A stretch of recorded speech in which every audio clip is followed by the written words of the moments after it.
The Physioball wall squat is a popular exercise often used as a training tool for free body squats or other ground-based exercises.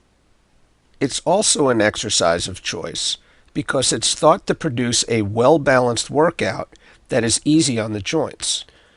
But whether it's a precursor to other more dynamic exercises or produces well-balanced, low-stress training effects is really dependent upon the way in which it's done.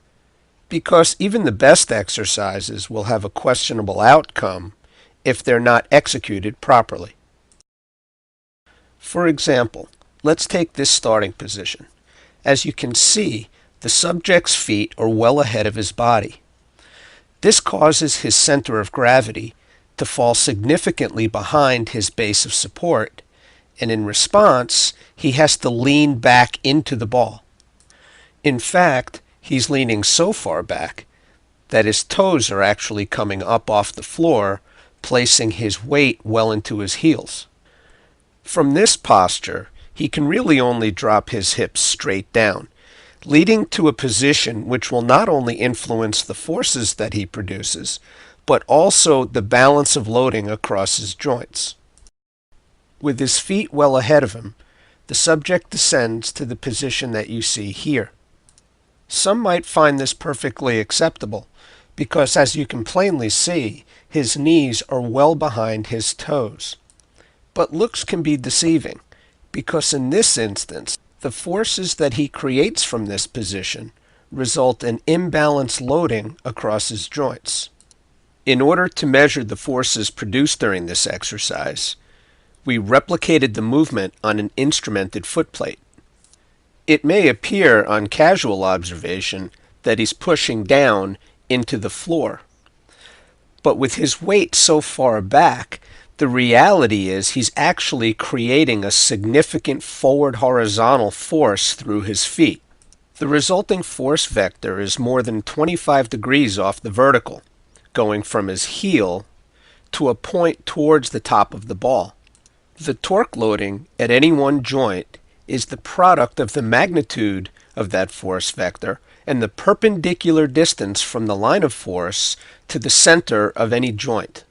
As you can see here, the line of force is farther from the knee and closer to the hip.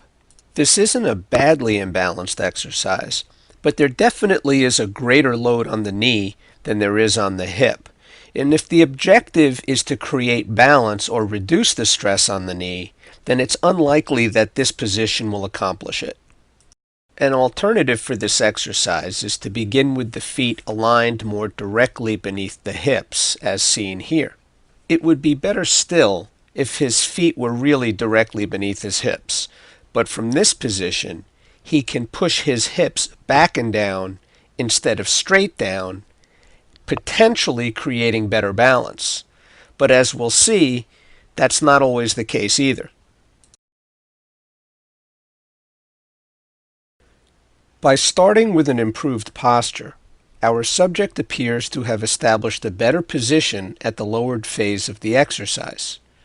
His hips are pushed back, his trunk is tilted slightly forward, his feet are flat on the floor, and his knees are aligned over his toes. From this position, he is less compelled to push forward and instead can create a more vertical force.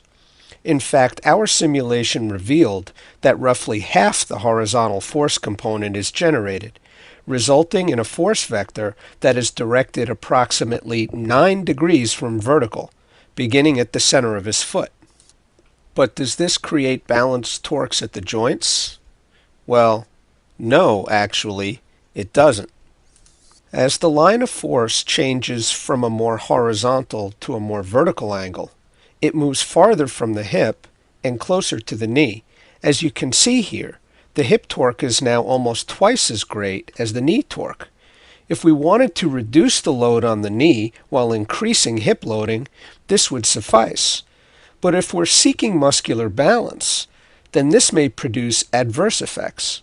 Frankly, the problem here is the ball itself, which allows the performer to assume what is really an unbalanced posture. In essence, The ball is functioning like a set of training wheels, for if we removed it, he would surely fall backwards. The question is this effective, or should we eliminate the training wheels and teach the skill properly from the beginning? Then our subject would learn to move properly, develop balance and strength, and quite possibly avoid complications in the process.